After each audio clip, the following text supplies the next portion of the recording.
2025 has been a big year for GPUs, and we just had the 5090 and 5080 released not that long ago, with the 5070 Ti coming out this week, and the 5070 not too far away from now. So one question we get a lot at Microcenter is, what should I upgrade in my current PC if I want to get a 5000 series GPU? And the answer is, well, it depends. And it actually depends on a lot of things that are in your current PC, because depending on the age of your PC and the components that are inside, you may only have to upgrade one thing or upgrade a bunch of things. Or if you're lucky, you don't have to upgrade anything at all. So we're going to talk about some of the different parts that you can upgrade to make sure that you have a seamless experience with your new NVIDIA GPU. Now, the first thing is going to be the power supply. The big thing with these NVIDIA GPUs is always going to be that power draw.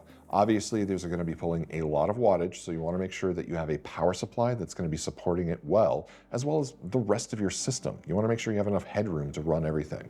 So we have a 5080 right here, and this has the new 12-volt 2x6 connector.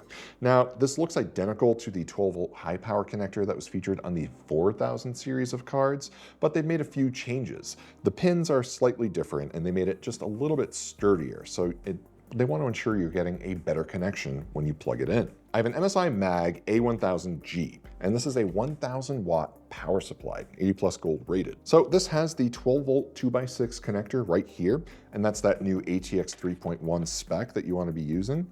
So when you plug this in, you can see that it's color-coded here on the end, and they do this on both ends because they want you to make sure that you have a full connection.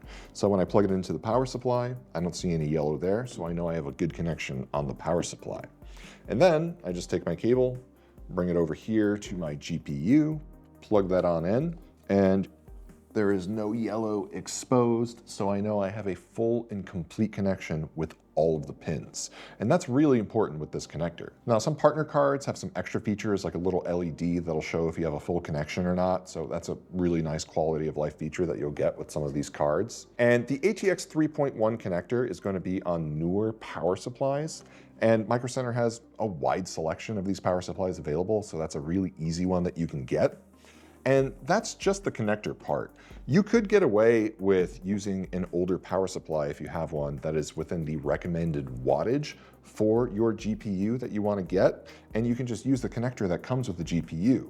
Some of these will come with the 12-volt 2x6 connector that goes to 2 8-pins or even 3 8-pins, depending on the power needs that you'll have. So you could still use an older power supply, but if you do not have a power supply with the recommended wattage that's required for these cards, then it might also be time for an upgrade. Now, looking at the 5000 series of cards from the top down, the 5090 starts at 575 watts, and NVIDIA recommends a 1000 watt power supply at the minimum for a 5090.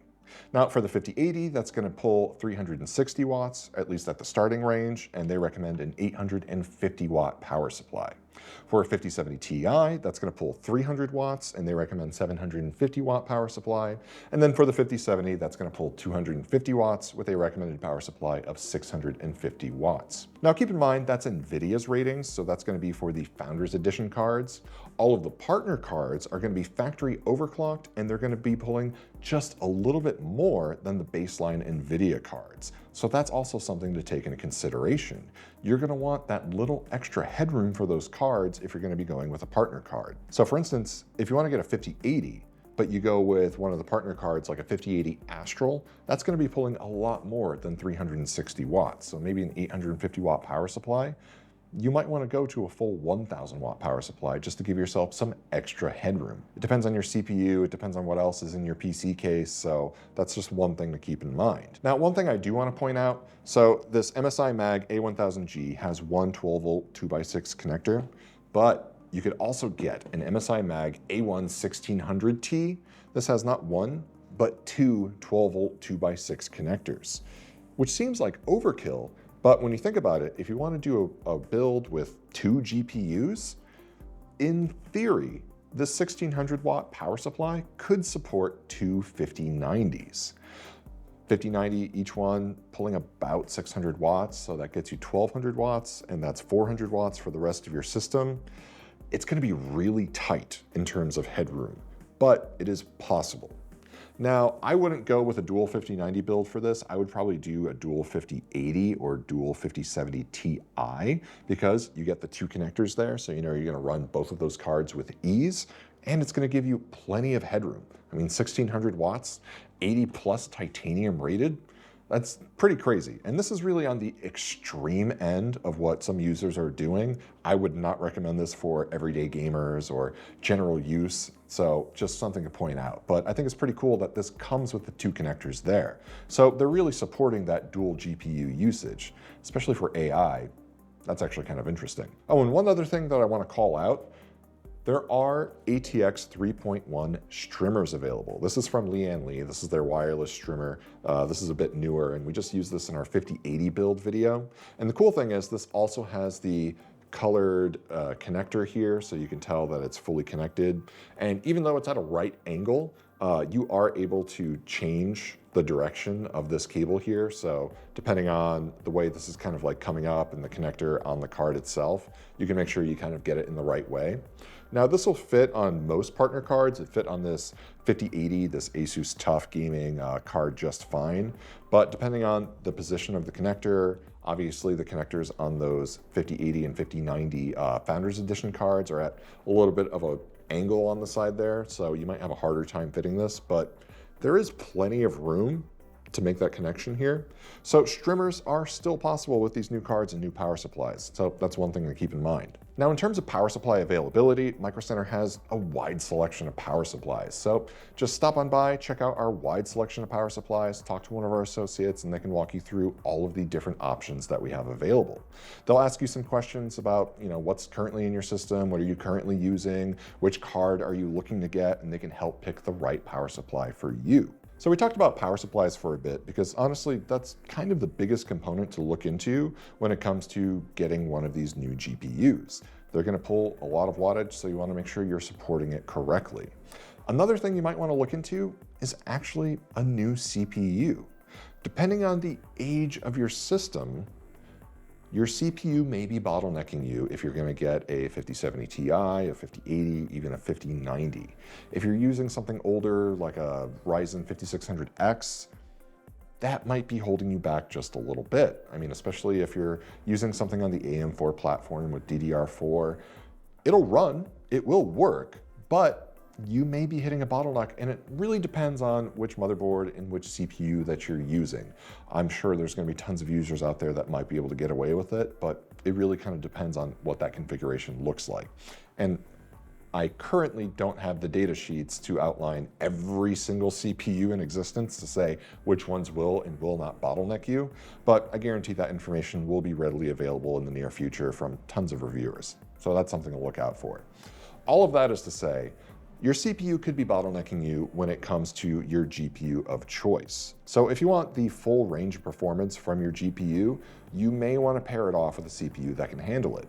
Now, some of the newer AM5 CPUs from AMD, that's going to handle these cards just fine. 13th, 14th, and even the Core Ultra gens of Intel, that's going to handle this just fine as well. I wouldn't expect any bottleneck issues there. You could probably go back as far as 12th gen Intel. If you're on maybe like 8th or 9th gen, I would start looking into an upgrade. But anyway, that's something to consider, and that is something that you could talk to one of our associates about. If your CPU is going to be bottlenecking you, then we have our CPU, motherboard, and RAM bundles available, because if you are on an older AM4 platform or one of the older generations of Intel chips that was using DDR4, you can't just upgrade your CPU, you also have to upgrade your motherboard and your RAM. So that's where our bundles kind of come in handy, because you can still use a lot of the core components in your case. I'm talking about your fans, even your cooler if you're staying on an AM4 to AM5 platform, or an Intel LGA 1700 to LGA 1851. That's going to be the same plate, so that's going to work just fine. But you have options to keep all of those components. All you have to change is your motherboard, your CPU, and your RAM.